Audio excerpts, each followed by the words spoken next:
Et ça roule! Troisième édition des infos TCBH. Cette semaine, on a un contenu unique, mais un contenu super intéressant. Vous êtes curieux de savoir ce qui se cache dans l'émission de cette semaine? Donc c'est parti pour vos infos TCBH.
Cette semaine, je vous présente un seul contenu, le lancement du livre « Bâtir une équipe gagnante » écrit par Bob Hartley et Guy Bourgeois.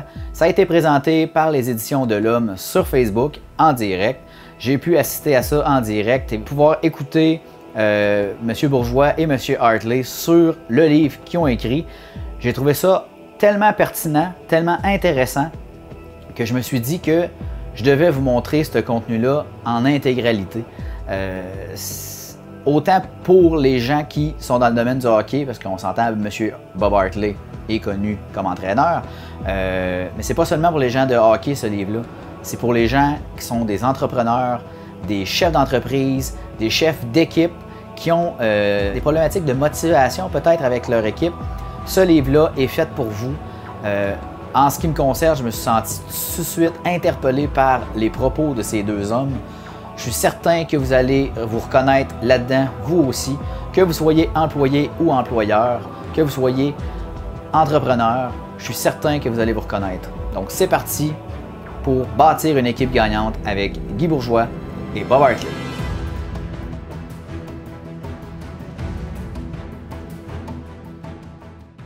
Alors bonjour, ici Pierre-Olivier Zappa en compagnie de Guy Bourgeois et de Bob Hartley. Bonjour à vous deux.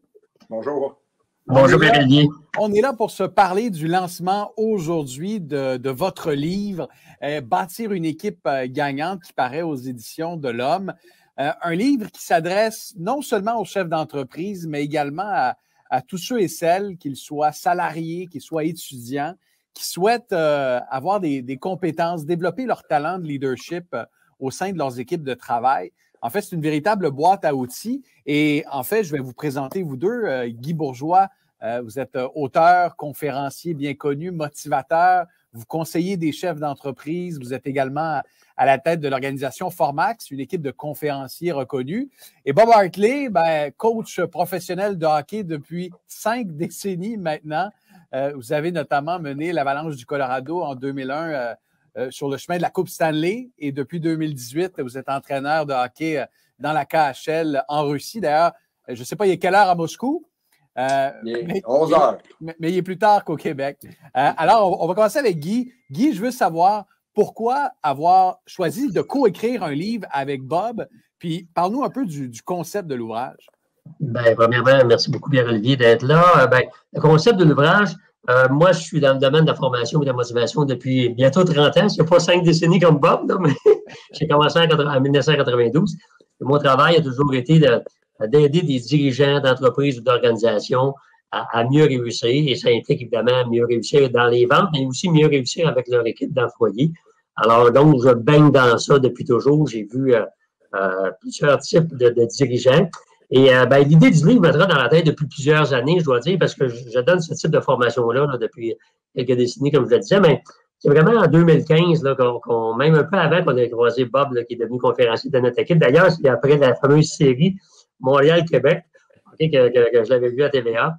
Et là, ben, je l'avais contacté. Puis bon, on a eu une bonne chimie, je dirais, ensemble. On a eu l'occasion de faire des conférences ensemble.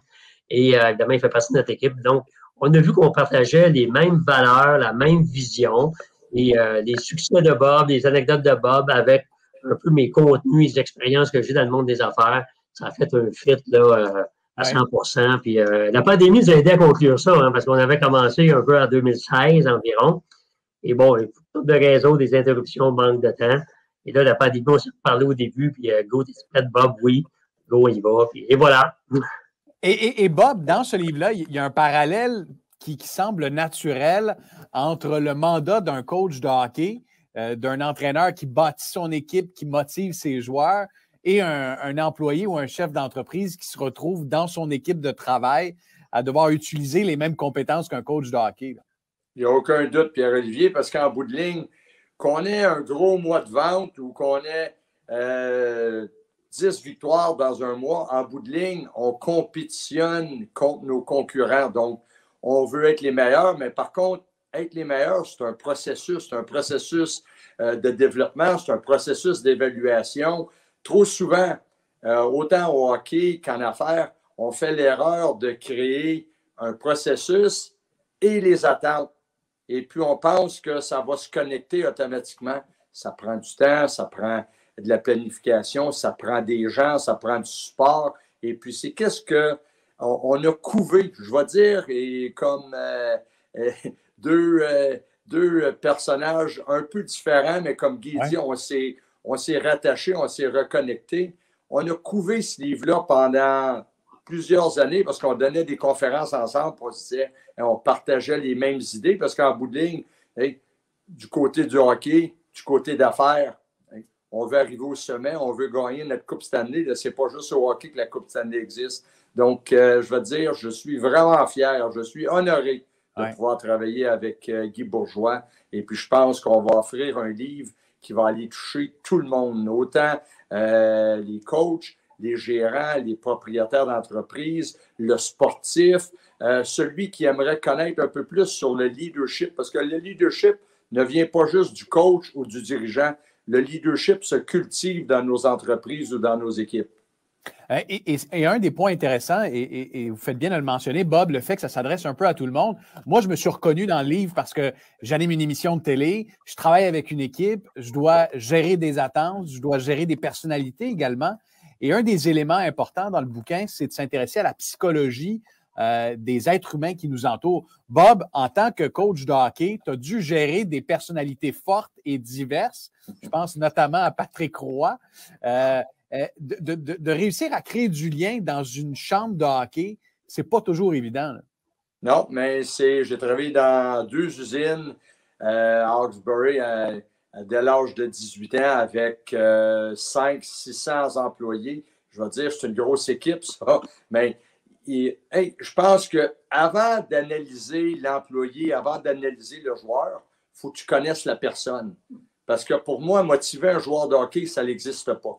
Je motive la personne. Le joueur de hockey, je vais l'aider à comprendre le jeu, je vais lui aider dans certaines facettes de son jeu, ses faiblesses, ses forces. Par contre, si tu ne passes pas de temps à vouloir connaître la personne, c'est là que tu fais fausse route. Donc, je veux dire, des Patrick Roy, des Raymond Bourque, des Joe Sakic, des Ilya Kovalchuk, peu importe la personne, hein, ils ont tous un bouton qu'il faut que tu trouves pour la motivation. Aussi, qui vient avec motivation, vient frustration. Et puis, c'est là qu'il faut vraiment que tu saches bien gérer les gens. Et puis ça, là-dessus, j'ai beaucoup d'anecdotes dans le livre. Ouais. C'est que je parle de situations qui nous est arrivées, de bonnes situations et aussi des situations qui étaient un peu houleuses. Mais Guy, c'est pas évident à l'ère du télétravail généralisé de créer du lien avec les employés. Il y a des gens qui ont joint des équipes de travail pendant la pandémie qui n'ont jamais rencontré en chair et en os leur patron ou encore leurs collègues de travail immédiat. Ouais. Et un des éléments intéressants dans le livre, justement, c'est de donner des outils à ceux et celles qui doivent créer du lien au sein des organisations dans le contexte de la pandémie. Effectivement, le télétravail est arrivé de façon, évidemment, improvisée. Tout le monde en a dû s'organiser. Je dois avouer que nous, dans mon entreprise, ça fait déjà plus de 20 ans qu'on est en télétravail. Ça dit tout notre personnel. On est déjà, donc on était habitués. Évidemment, les patrons doivent apprendre à connecter avec eux. Mais la connexion, là, c'est de la fréquence. Alors, quand tu vois quelqu'un, quand tu rentres au travail, tu le vois au café, tu le vois dans le stationnement, tu le vois dans l'ascenseur, il y a de la fréquence, des petits bouts de 2, 3, 4, 5 minutes. En télétravail, on a moins ça. Donc, aux dirigeants à être conscients de ça, puis évidemment, ils vont se parler souvent en Zoom ou en Teams, mais à la fin, comment ça va toi? Puis les enfants à l'école. C'est vraiment aux dirigeants à susciter cette conversation-là, parce que rarement le personnel va dire « Hey, moi, j'aurais besoin d'être motivé, j'aurais besoin que tu me parles un peu plus. » C'est pas comme ça que ça se passe. Donc, quand Bob disait tantôt, il faut connaître l'humain, OK? L'humain qui trouver le bon bouton, ben ça en est une conscientisation que le dirigeant doit avoir par rapport au télétravail. Et quand Bob parlait de boutons tantôt, oui, il faut toucher les bons boutons, mais il faut aussi que le leader agisse aussi en leader dans le but que leur équipe ait confiance en lui.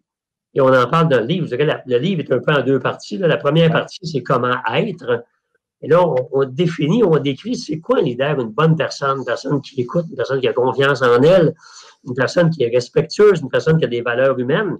Et évidemment, dans la deuxième partie, c'est le comment faire, alors comment diriger, dans certains cas même, entre guillemets, réprimander. OK? Alors, il y a comment animer une réunion, comment parler avec un employé qui est démotivé. Mais je crois que chaque être humain, on choisit d'être leader. On ne naît pas leader, on ne vient pas au monde leader. On choisit par des attitudes et des comportements, OK, qui vont faire que les gens qui vont être autour de nous vont dire « Hey, cette personne-là, elle m'inspire parce que c'est une bonne personne qui pose des bonnes actions. » Bob, quand on dit qu'un coach de hockey perd sa chambre, c'est-à-dire qu'il perd la confiance des joueurs, on pourrait dire dans une entreprise qu'un patron peut également perdre la confiance de ses employés, de ses travailleurs. Comment un coach continue de garder la flamme intacte et continue de conserver la confiance de ses joueurs, même pendant les moments difficiles, là? Vous perdez 10 matchs de suite. Comment tu réussis à ce que les joueurs comprennent dans la chambre que tu es encore l'homme de la situation? La communication, mon cher copain. La communication passe par des meetings individuels, passe par des meetings de groupe. Puis il faut que tu aies le doigté pour vraiment comprendre la situation, parce que nous aussi, il faut évaluer la situation, parce qu'on évalue les joueurs, mais les joueurs nous évaluent aussi. Il ne faut pas faire l'erreur qu'on est sur une route à sens unique. C'est nous qui dictent absolument tout.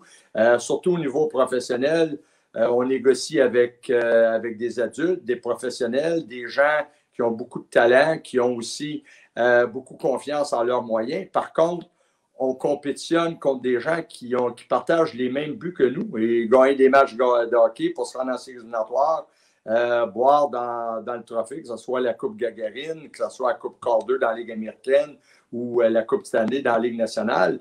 Donc, je veux dire, il faut que tu saches vraiment bien toucher les bonnes personnes et puis les problèmes lorsqu'ils commencent à couver.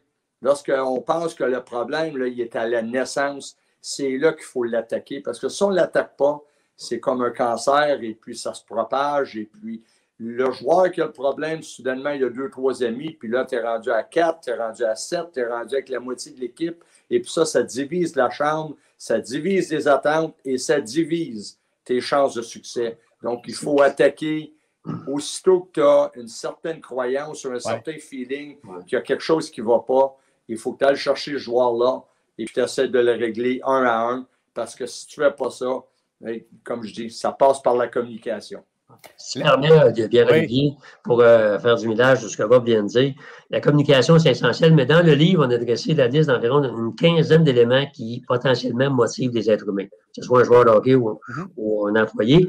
Dans cette liste-là, il y a la transparence. C'est-à-dire que lorsqu'on vit des moments de victoire, c'est facile, tout le monde est motivé quand il gagne 4 matchs d'affilée, c'est go, go, go. Puis c'est la même chose au niveau que les ventes augmentent, l'entreprise va bien. Mais quand ça va moins bien, la transparence fait aussi la job, c'est-à-dire le dire aux gens, on traverse une période difficile, il faut se resserrer les coudes, on a besoin de tout le monde. Moi, je suis d'avis que quand un coach vit une période difficile, il l'avoue avec transparence, je crois que ça réunit les gens autant que lors de la victoire. j'ai un client qui son entreprise a passé au feu il y a quelques mois et ça a été un élément pour souder les employés vers ce défi-là qu'ils ont rencontré. Alors, évidemment, il faut que ce soit bien orchestré par le dirigeant, bien sûr. Et d'ailleurs, une des citations que j'ai beaucoup appréciées du livre, Guy, c'est lorsque vous écrivez la paresse, ça n'existe pas. Ce qui existe, par contre, ce sont des gens qui ne sont pas motivés. Et cette motivation-là, elle peut s'appuyer non seulement sur des incitatifs financiers, là, sur le salaire qu'on gagne en tant qu'employé, mais aussi sur un paquet de petites attentions qui peuvent paraître absolument banales, mais qui peuvent également faire toute la différence. Écoute, Pierre-Olivier, le premier critère qui motive un employé au travail, c'est vraiment la reconnaissance, donc la valorisation. Alors, l'argent arrive en troisième dans les listes de critères. C'est-à-dire, le premier, c'est la reconnaissance, la valorisation. Le deuxième, c'est la communication. Je parlais de transparence tantôt. Le salaire vient après. Dans certains cas, le salaire vient encore plus loin. Il y a le climat de travail qui va s'insérer entre ça aussi, une bonne ambiance de travail. Alors, c'est sûr que la paresse, la réalité, là, c'est que quand je m'adresse à des groupes, je dis toujours, il y en a qui disent, on est moins motivés, ça fait 10 ans qu'on est au même travail, la même chose. Je dis toujours, essayez de vous remettre dans le même état d'esprit de votre première journée au travail. C'est votre première journée, là, que ce soit toi à LCN ou n'importe qui ailleurs, tu sais, quand tu as su que tu avais le poste, tu as dit yes. OK, bon, ben, c'est ça qu'il faut se remettre dans l'état d'esprit. On a déjà aimé ça, la situation était parfaite pour nous. Le reste, c'est des circonstances qui sont arrivées qui viennent nous miner dans notre esprit, mais dans les faits, on aime ce qu'on fait dans notre travail parce qu'on a déjà aimé ça. Alors, donc, il faut trouver des bons boutons, comme a dit Bob, pour les motiver, mais les gens ont besoin de reconnaissance. Bob, 5 décennies de coaching sportif. Il y a une évolution des mentalités, une évolution des attentes, des comportements. Qu'est-ce qui a principalement changé dans la façon de gérer une équipe sportive ou encore une équipe dans un milieu de travail? Là, mais quel a été le plus grand changement que tu as observé au fil des générations? C'est la visibilité. Sans aucun doute, les médias sociaux ont joué un grand rôle dans le changement des perceptions, surtout au niveau des plus jeunes. Les médias ont toujours été très présents. Par contre, c'était soit la télé, la radio ou les journaux. Lorsque j'ai commencé à coacher, j'appelais les joueurs avec le téléphone à roulette chez nous. Mais là, aujourd'hui, la communication est beaucoup plus vaste. Et puis, autant qu'il y a du positif dans les médias sociaux, qu'il y a aussi beaucoup de négatifs, il y a beaucoup de pression. Donc, pression sur les organisations, pression sur les joueurs. Et puis, c'est là vraiment que le coaching entre en ligne de compte parce que non seulement il faut que tu essaies de gérer ton équipe, mais il faut que tu essaies aussi de gérer et de contrôler l'extérieur. Et puis, c'est pratiquement impossible. Ouais. Mais il faut que tu sois présent parce que il y a toutes sortes de rumeurs qui vont sortir, il y a toutes sortes d'histoires qui vont sortir concernant un de tes joueurs, concernant l'équipe.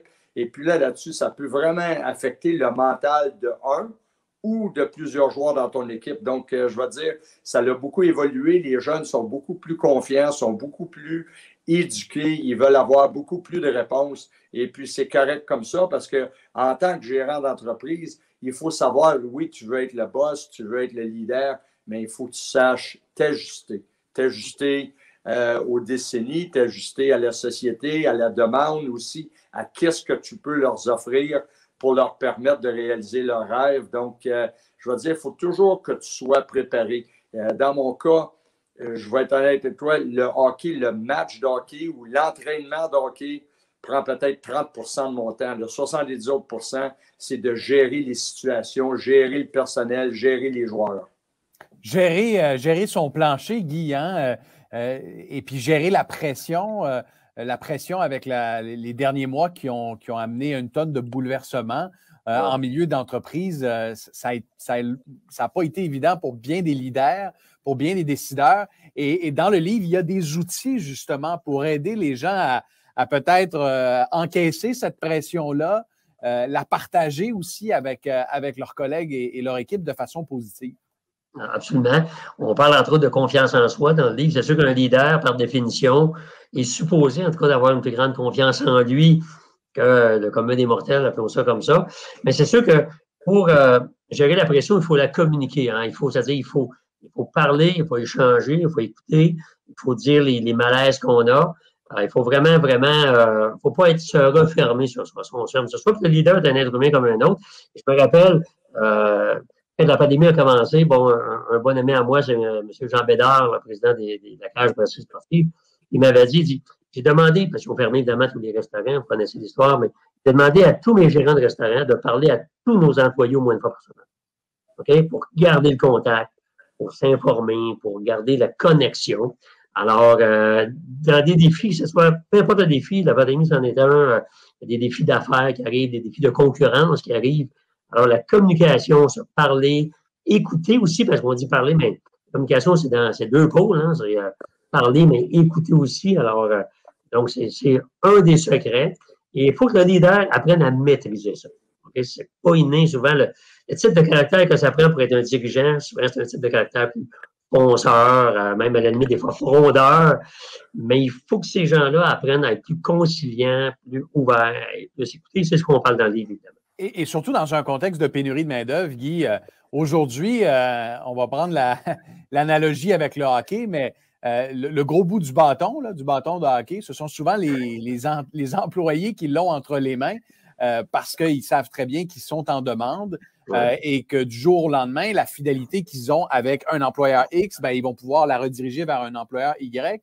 Il y a beaucoup moins. Et ce lien de fidélité-là, tu l'as probablement observé au cours des 25 dernières années, il est beaucoup moins fort, entre autres parce que le lien d'appartenance entre un employé et son employeur est souvent plus faible qu'il ne l'était. Ça explique en bonne partie les problèmes de rétention que certaines organisations vivent actuellement.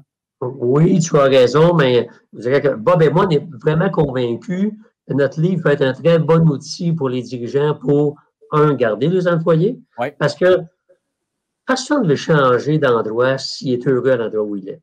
J'allais à une conférence la semaine passée, là, puis avant ma présence, les gens travaillaient sur, c'était des gestionnaires de magasins de meubles, puis ils travaillaient sur c'est quoi le bonheur au travail, puis comment on peut créer du bonheur au travail. Donc, tant que, grâce au livre, les gens créent du bonheur au travail, créent du respect au travail, créent de bonnes valeurs au travail, ils n'ont pas envie de quitter. Et à l'inverse, c'est-à-dire les gens qui quittent ailleurs parce qu'ils ne sont pas heureux, qui cherchent un endroit, ils vont se réaliser, mais ils vont privilégier les endroits où il y a cette réalisation de soi, puis où les gens, il y a plus de bonheur. Alors, c'est un défi, mais c'est le défi des prochaines décennies, effectivement. Et puis, on a parlé beaucoup de la valorisation, de l'importance que les êtres humains au sein des organisations se sentent valorisés, récompensés. Bob, on sait que chaque semaine dans la LNH, il y a un joueur de la semaine. Il y a des trophées qui sont remis pour le joueur qui est le plus gentil, le plus apprécié par ses pairs. Il y a des trophées qui sont remis selon les niveaux de compétences, lequel des gardiens de but c'est le plus illustré. Lorsqu'un joueur dans la LNH apprend qu'il est nommé joueur de la semaine, est-ce que vraiment ça peut faire une différence dans sa motivation, le fait d'obtenir une récompense? Est-ce que c'est apprécié généralement par les joueurs? La question du jour, mon cher copain. Il n'y a aucun doute, je vais te dire, ça donne beaucoup de confiance, ça donne aussi beaucoup de valorisation. Et puis, c'est ça, on pense tous qu'au niveau professionnel, les joueurs, c'est pratiquement des machines. Non, ce n'est pas des machines, c'est des humains. Ils passent par toutes sortes de gammes d'émotions. Ils passent par les mêmes problèmes que tout le monde à la maison. Et donc, je pense que, c'est les attentes versus les réalisations. Et puis, souvent, c'est certain que ça prend beaucoup de talent au niveau de la Ligue nationale pour être joueur de la semaine, mais je vais te dire, si on va aller encore dans le plus petit, moi, dans mes équipes, après chaque victoire, on a le joueur du match, et puis le joueur du match est décerné par le joueur qui a été choisi à notre dernière victoire, comme cette année avec l'Avant-Garde à Holmes.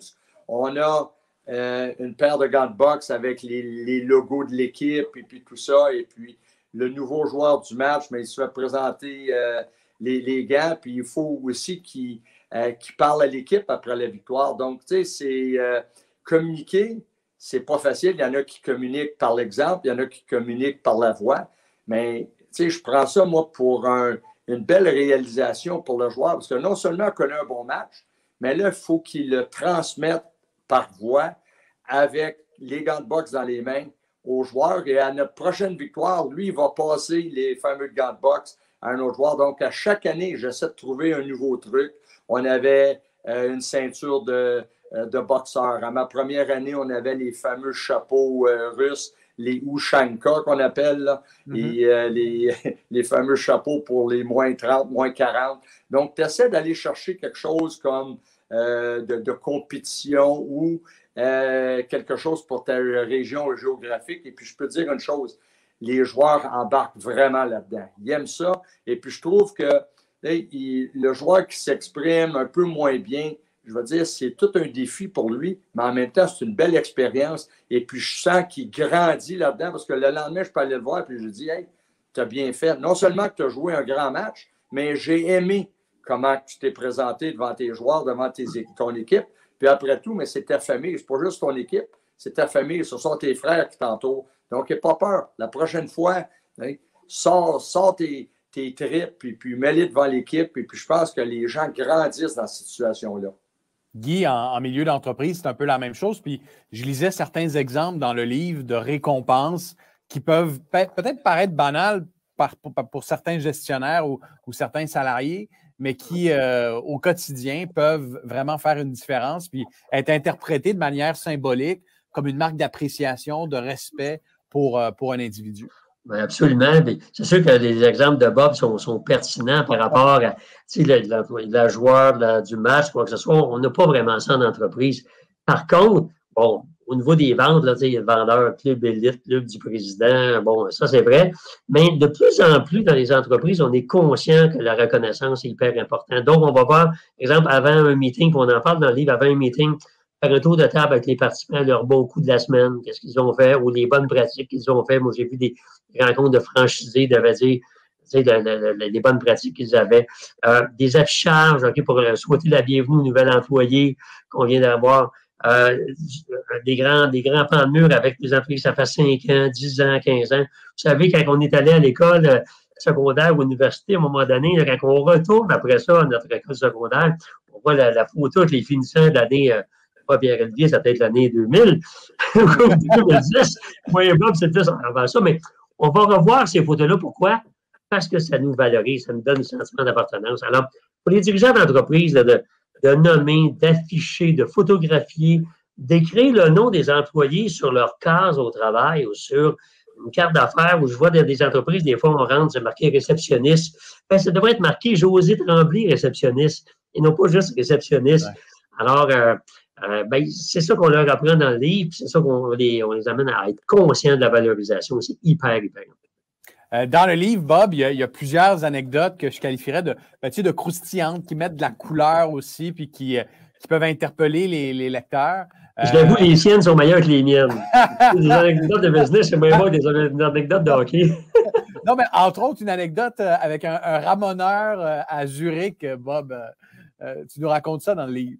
Oui, on était en finale, puis je veux dire, les 2 premières rondes, on avait gagné 4-0, 4-0. Donc, on était un peu l'histoire de la saison parce qu'on avait terminé au 7e rang de la saison régulière. Et puis là, on était en déficit de 3-1 contre la puissante équipe de Berne. Et puis, en sortant de l'entraînement, il y avait un ramoneur, un monsieur qui venait de finir une besogne. Là, je peux te certifier que la cheminée était propre parce qu'il y en avait partout d'en face, ces choses-là. Et puis, il voulait me donner une scène où je ne me souviens plus du nom en franc suisse, là, mais c'était une pièce de monnaie. Et puis, il en donnait aussi à beaucoup de joueurs. Et puis, je lui ai dit, hey, tu vas venir t'asseoir dans mon bureau. Je dis, on va jaser un peu parce que j'ai dit, j'aime ça. Moi, je crois à ça, les petites choses, surtout qu'on était en déficit de 3-1. Et puis, on s'en allait à Berne. On perd ce match-là, notre saison a terminé. On vient de se faire battre en finale.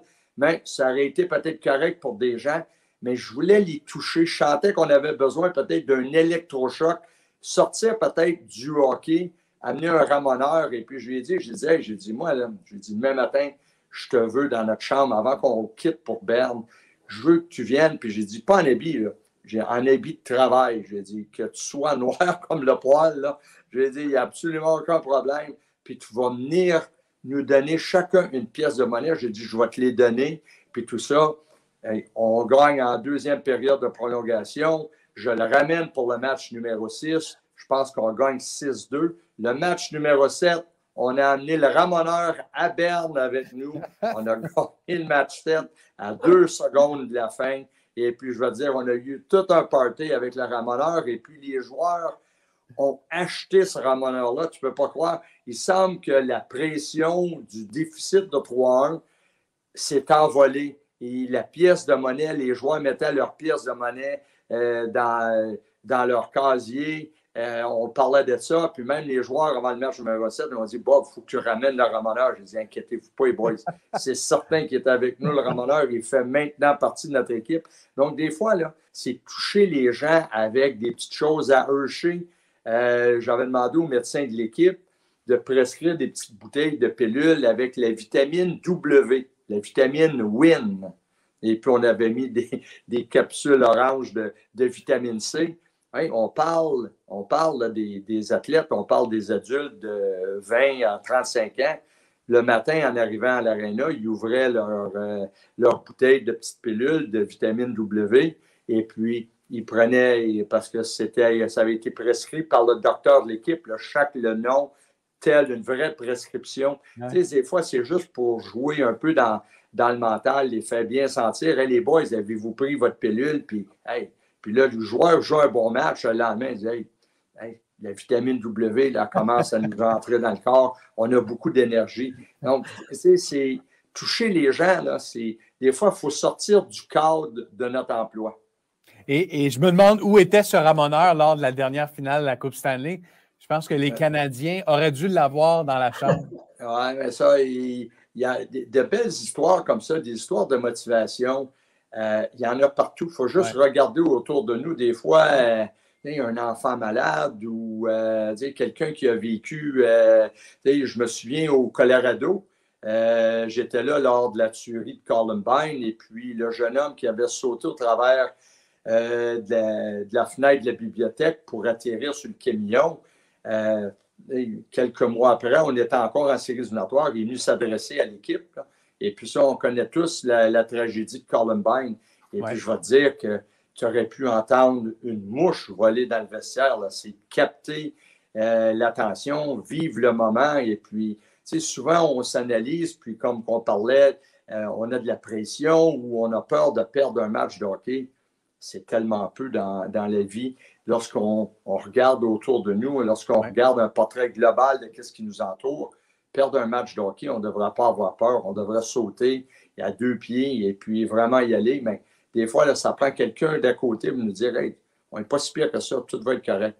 Prendre du recul, mettre les choses en perspective. Exact. En même temps, j'en profite pour dire aux gens qui nous regardent, qui peuvent vous poser des questions, messieurs. Alors, n'hésitez pas, si vous avez des questions pour Bob, pour Guy, vous pouvez dans les commentaires nous faire part de vos questions. Guy, on vient de le voir avec Bob, dans la motivation, une bonne partie, sinon tout ce qui passe par la motivation est psychologique. Et c'est un des éléments, là, entre autres, d'offrir, par exemple, des formations motivantes aux employés, de les garder allumés. Et puis ça peut être avec un ramoneur ou avec un professionnel dans un champ bien précis, mais tout est psychologique, là.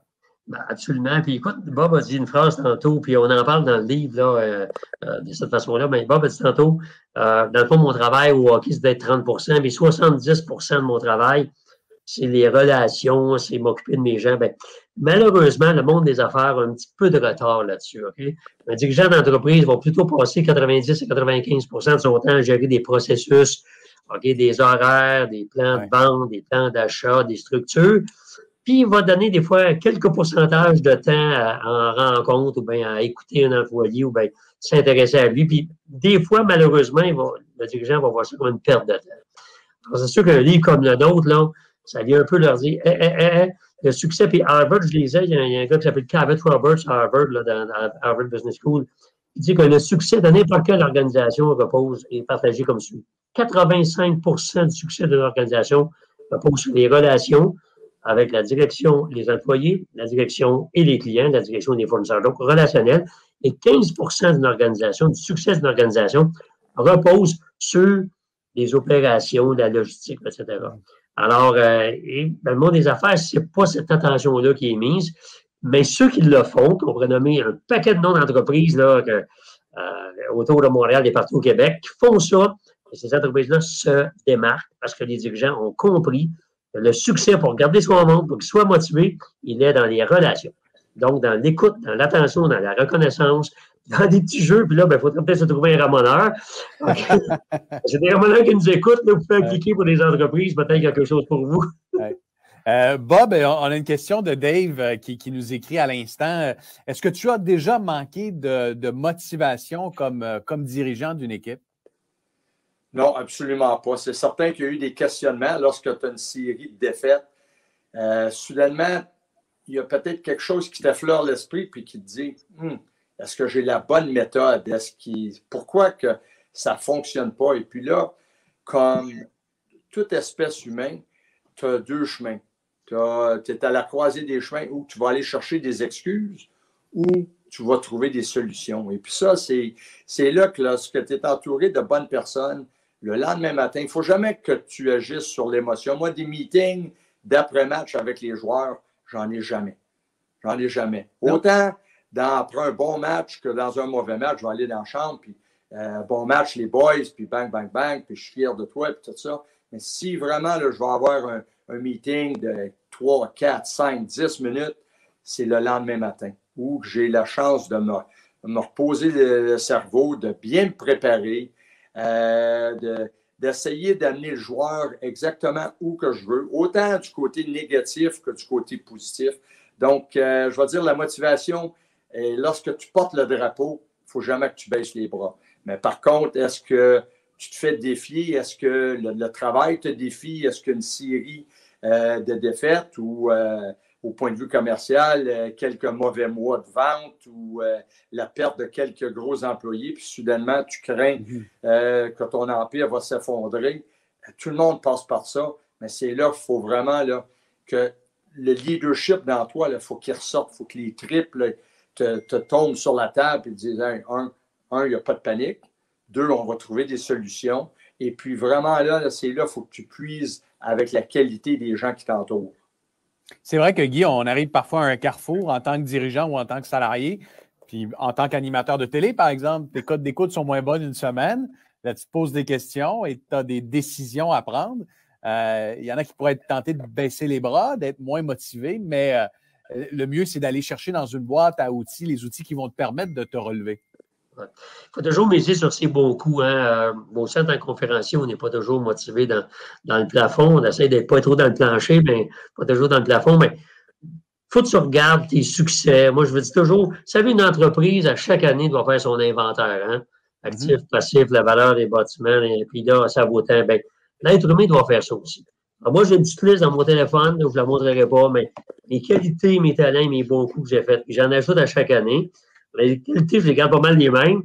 Mais et quand j'ai des downs ou des interrogations, au lieu de me vautrer dans je ne suis pas bon là-dedans, puis il m'arrive toujours ci, il m'arrive toujours ça, je plonge dans ma petite liste, OK, dans le but de me remotiver et d'être comme Bob l'a dit, le leader n'a pas de droit au découragement face à ses équipes. Le leader est un être humain, c'est bien sûr, mais face à l'équipe, il n'a pas droit à ça. Il doit demeurer fort parce que l'équipe va s'appuyer sur lui et on va rebondir ensemble. Ouais. Moi, Pierre-Olivier, j'aimerais rajouter quelque chose, s'il vous plaît. Je m'excuse de vous couper. Le leader n'a pas le droit de baisser les bras, mais il a le droit de temps en temps de se mettre un masque. Parce que tu peux être assis dans ton bureau et puis tu peux vraiment sentir de la pression ou un peu de négatif, un peu de découragement, mais de l'autre côté, 15 minutes après, tu t'adresses à ton groupe, ton langage corporel va te parler beaucoup, va peut-être porter encore beaucoup plus que tes paroles. Donc, il faut que tu te mettes un masque et puis là, il faut que tu te dises, puis tu sors de ce meeting-là et tu te dis, je me sens encore plus fort. Moi, de l'autre côté aussi, j'ai une carte routière que je m'applique à écrire toutes les choses que je veux accomplir, toutes les choses aussi que je m'attends à ce que mes adjoints accomplissent, comme parler à tous les joueurs à tous les jours, que ce soit un bon jour. Il faut que la communication soit là.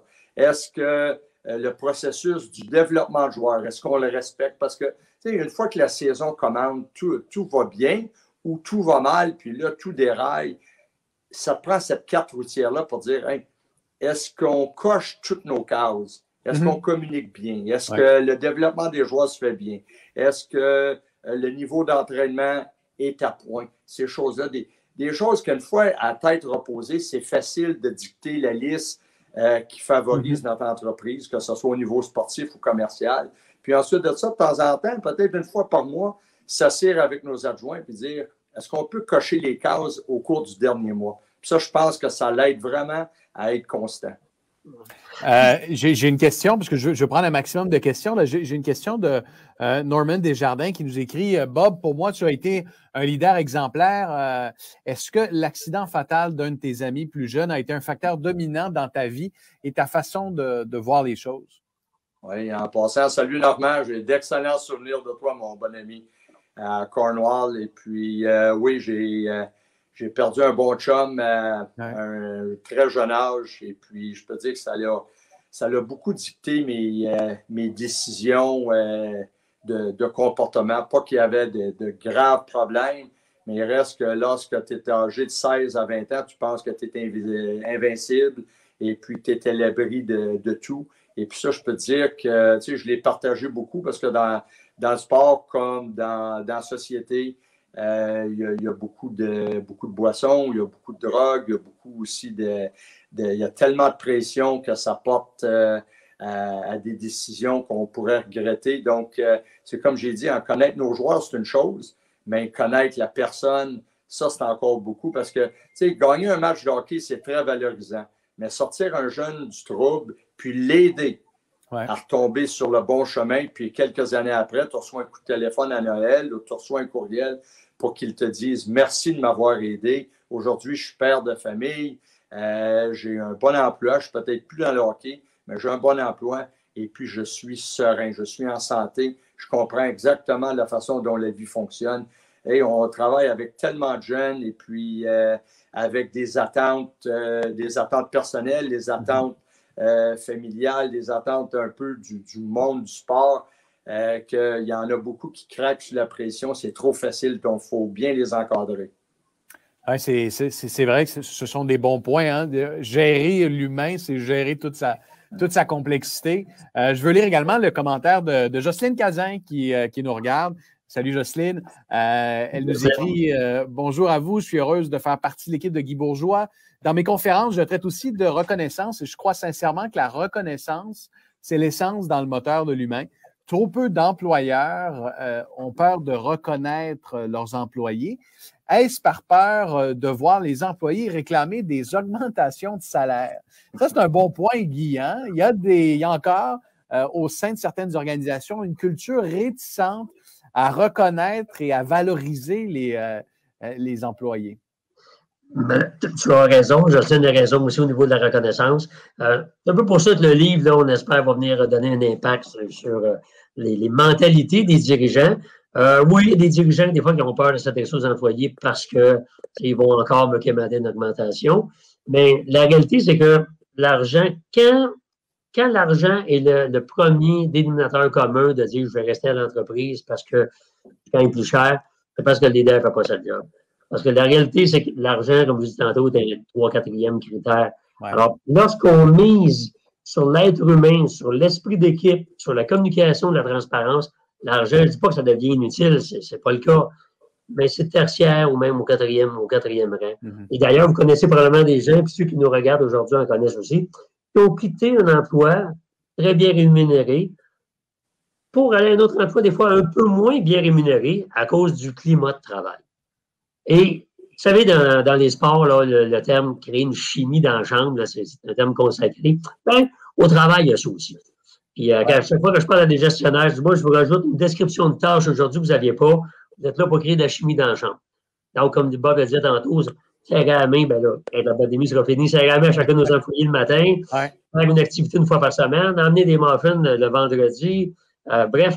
Mais vous êtes là pour créer de la chimie positive. Et avec ça, la productivité va s'améliorer, l'absentéisme va diminuer, les accidents de travail vont diminuer, puis le bonheur va augmenter. Ben c'est ça, les gens vont avoir plus de plaisir au sein de l'organisation. Il y a Luc Junior Beauchamp qui te salue, Bob, qui nous écrit « J'ai une bonne question pour toi. Est-ce que tu crois que Steve, ton fils, peut en apprendre sur son père en lisant le livre Bâtir une équipe gagnante? J'espère, tu sais toujours que la relation père-fils dans n'importe quelle situation, et le fils, des fois, prend le dessus, mais il reste que je suis vraiment choyé, je veux dire. Et dès son jeune âge, j'ai vu du leadership dans lui. J'ai vu travailler à mes écoles de hockey à partir de 12 ans. Il a fait tous les travaux, autant les bouteilles d'eau, tout ça. Il a passé par toutes les sphères de travail et puis je suis vraiment fier de son cheminement.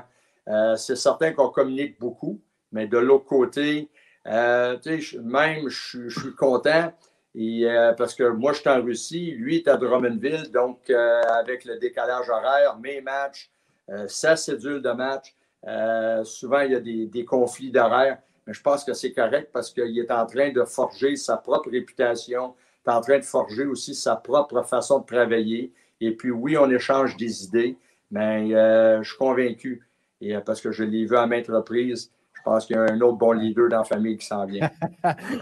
Tant mieux, bonne nouvelle, et on le salue. On le salue. Guy, on parle... Oui, vas-y, Guy. Oui, moi aussi, je vois les questions, les commentaires, puis je vois Dave Mercier qui dit quand allons-nous pouvoir faire signer des livres?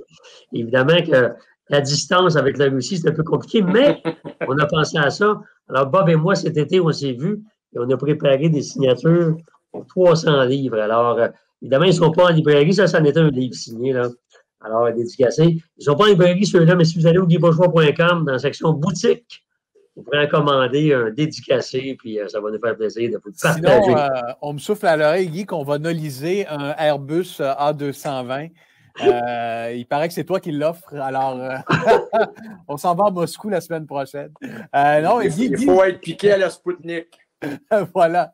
Guy, parce que Bob évoquait la dimension de famille et moi, en lisant l'ouvrage, il y a une chose que je retiens, c'est créer une équipe gagnante, c'est recréer l'atmosphère d'une famille au sein d'une organisation. C'est que les gens qui participent à un effort collectif développent un esprit de fraternité, littéralement. Oui, tu as tout à fait raison. Et ça, moi, j'appelle ça un sentiment d'appartenance, OK? Et le leader doit prendre ça sur ses épaules, comment le créer, par de l'affichage, par un logo. Tantôt, je disais mettre le nom de la réceptionniste, par de la félicitation, par écrire. Moi, j'ai déjà eu des camions. Dans mon ancienne vie, là, j'étais propriétaire de plusieurs camions d'une compagnie de distribution alimentaire. Et quand on fait lettrer le prénom du chauffeur sur la porte du camion, il en prend plus soin, parce que ça devient son camion.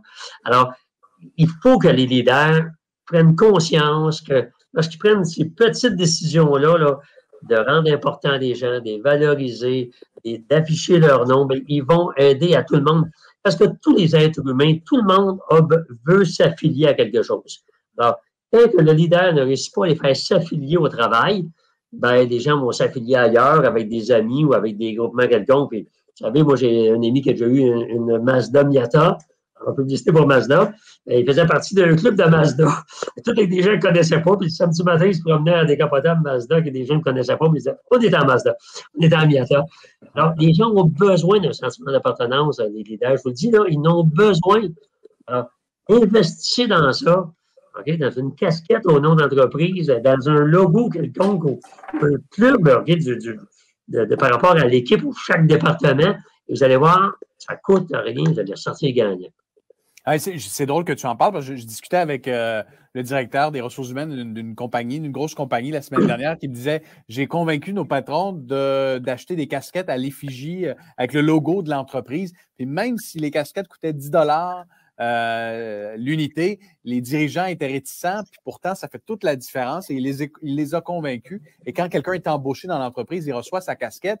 Le temps file, mais je voudrais t'entendre, Bob, sur la fidélité qu'ont les joueurs de hockey à l'égard de leur équipe sportive. Est-ce que tu as vu au cours de tes dernières 5 décennies de coaching une évolution? Tu sais, quand un joueur portait, je ne sais pas, le CH, ben, il l'avait tatoué sur le cœur puis il allait se battre pour le tricolore. Est-ce qu'encore aujourd'hui, les joueurs ressentent le même lien, la même fierté, la même émotion quand ils embarquent sur la glace et qu'ils portent un logo sur eux? Bien, je pense que dans ta question, il faut protéger les joueurs un peu parce que le concept situation économique a beaucoup changé pour les joueurs. Auparavant, il y avait beaucoup moins d'options qui se présentaient à eux. Donc, aujourd'hui, il y a de gros sous. Et puis, de la façon dont on écrit les conventions collectives, on n'encourage pas exactement la loyauté. Ouais. Marc Bergevin l'a très bien dit il y a quelques années passées. Tu vas avoir de la loyauté, achète-toi un chien. Et, mais il reste que, une fois que le joueur est bien encadré, puis encore une fois, ça ne vient pas à la qualité du joueur, ça vient à la valeur humaine de la personne. La personne porte le chandail, une fois que le chandail est sur le dos, devient un joueur.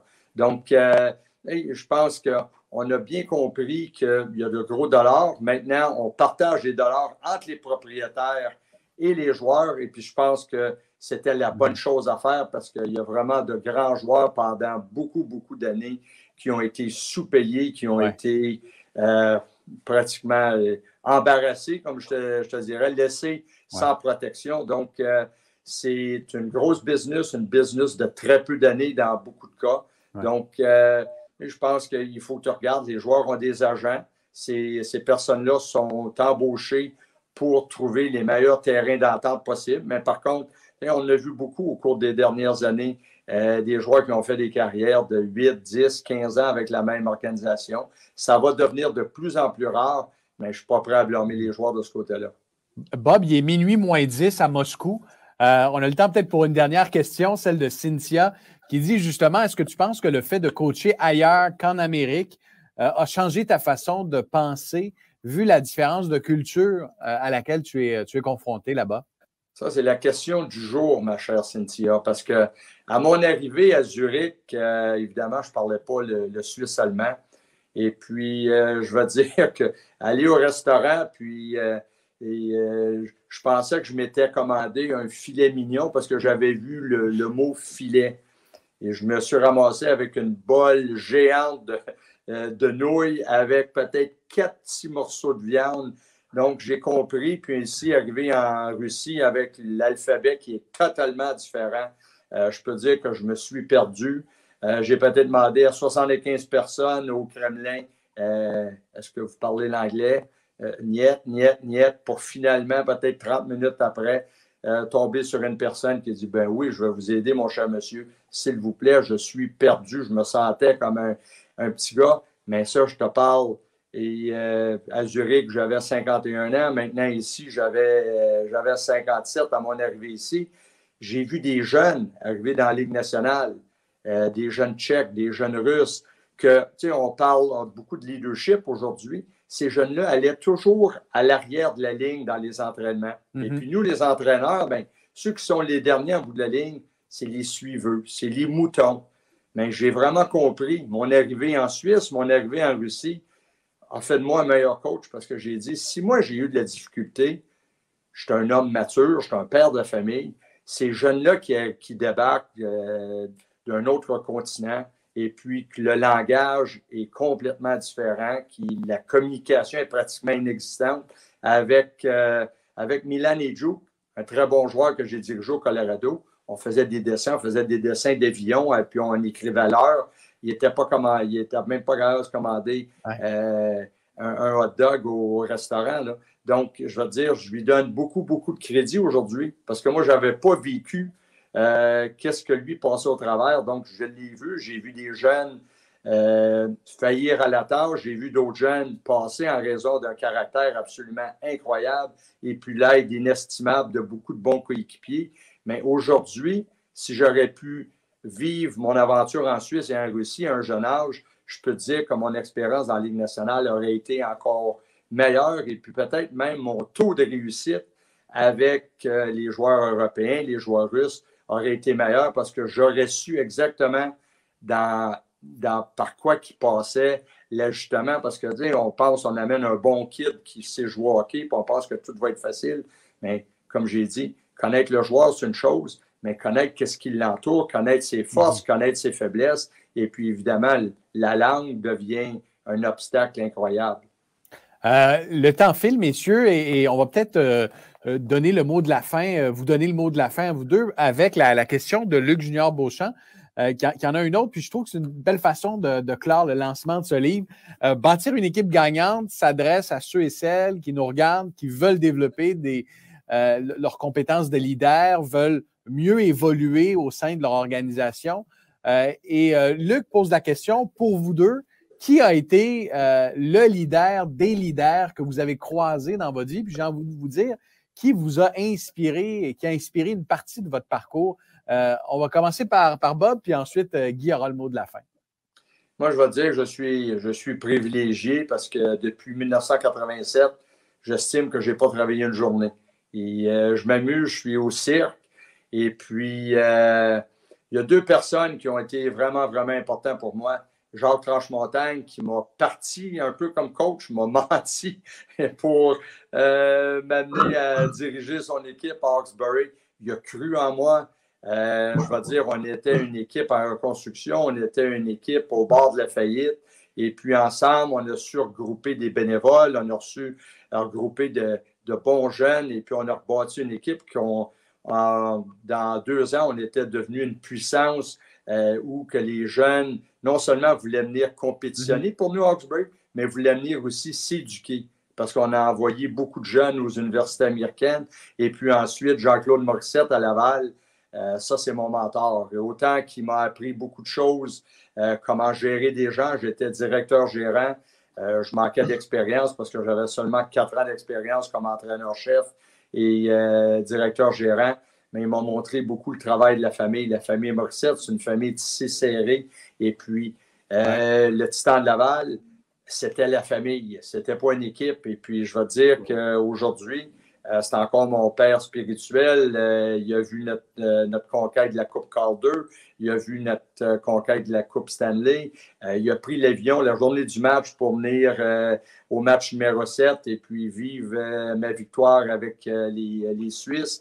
Donc, je vais te dire que non seulement j'avais découvert un boss, mais j'ai eu un ami incroyable, un ami plus vieux que moi que je n'hésite pas encore aujourd'hui à toutes les fois que j'ai une question ou peut-être quelques soucis, je l'appelle, toujours les bons mots. Donc, tu sais, le leadership, c'est pas juste agir en leader, c'est développer des leaders. Guy, en terminant, la personne, le leader qui t'a motivé? Ben, écoute, moi, ça va être un peu difficile. Évidemment, je pourrais dire mon père parce qu'il a bonnes valeurs et son humanité. Oui. Mais, vous voyez les livres qu'il y a en arrière?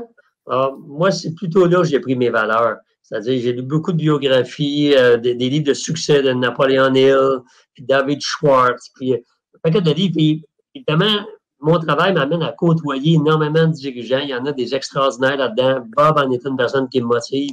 Un ami qui s'appelle Jean Fontaine aussi, qui est aussi très, très bien dans le monde des affaires. Donc, c'est un amalgame de plusieurs personnes qui m'ont amené à forger des valeurs puis l'attitude que j'ai. Puis je les remercie là, amplement. Et ce sont des gens qui ont inspiré vos deux parcours, qui ont inspiré probablement d'une certaine façon cet ouvrage. On va le rappeler, on le lance aujourd'hui. Hein, c'est pour ça qu'on était là cet après-midi. Bâtir une équipe gagnante, devenir un bon coach au travail et dans les sports. C'est aux Éditions de l'Homme. C'est disponible dans une librairie près de chez vous.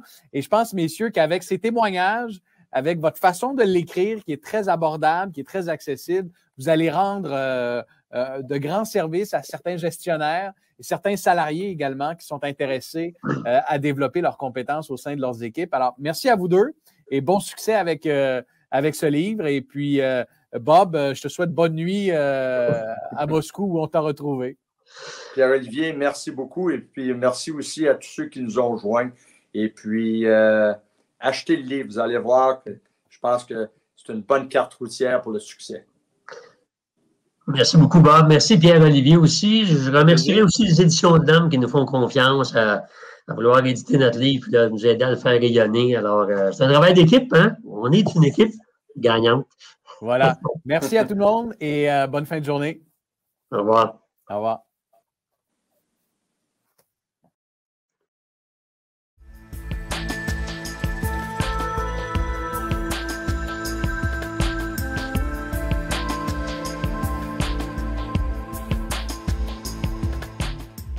C'est la fin de notre émission.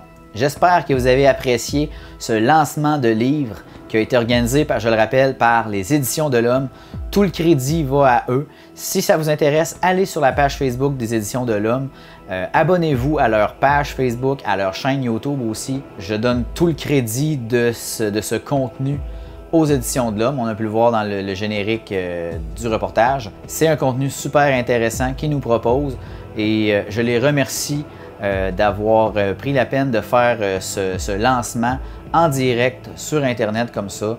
Je pense que c'est un contenu que tout le monde devait avoir accès, que ce soit ceux qui sont abonnés à la page Facebook des Éditions de l'Homme ou tout simplement vous qui n'étiez pas abonné, mais qui, je suis persuadé, êtes touchés par le contenu de ce lancement, Bâtir une équipe gagnante avec Bob Hartley et Guy Bourgeois. Sur ce, si vous avez des questions, des commentaires, des propositions de sujets, même adresse tcbh.tv. Suivez-nous sur Facebook et sur notre chaîne YouTube. Vous pouvez nous laisser des commentaires sur YouTube et surtout, abonnez-vous à notre chaîne. C'était Marc-André. On se voit la semaine prochaine pour d'autres infos TCBH.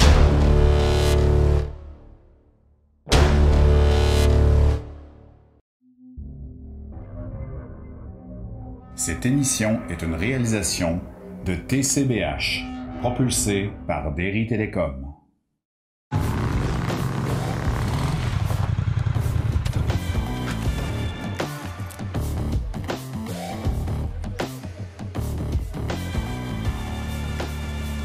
Drax? Jen.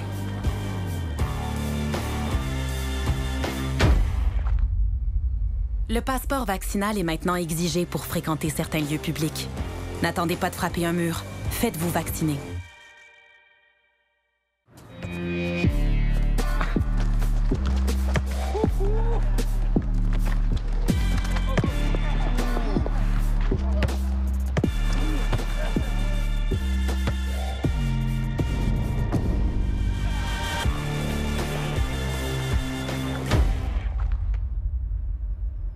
Le passeport vaccinal est maintenant exigé pour fréquenter certains lieux publics.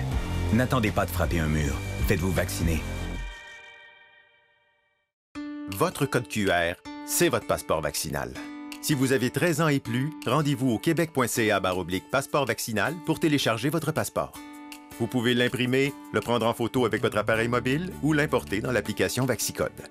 Pour accéder aux lieux publics et aux activités où l'on exige le passeport vaccinal, vous devrez aussi présenter une pièce d'identité. Obtenez votre passeport vaccinal au québec.ca/passeport vaccinal ou téléchargez l'application VaxiCode.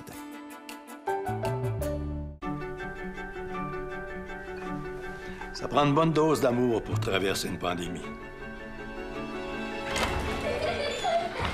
Ça prend aussi une bonne dose de patience.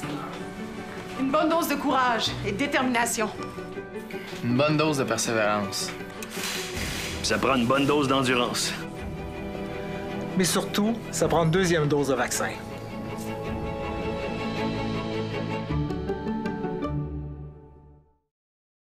La vaccination contre la COVID-19 se poursuit partout au Québec.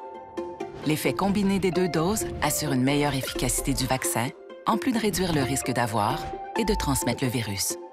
Vous serez aussi protégé sur une plus longue période. Il est primordial de vous présenter à votre rendez-vous pour la 2e dose du vaccin, peu importe ce qu'il y a d'autre à votre horaire. La 2e dose du vaccin est essentielle.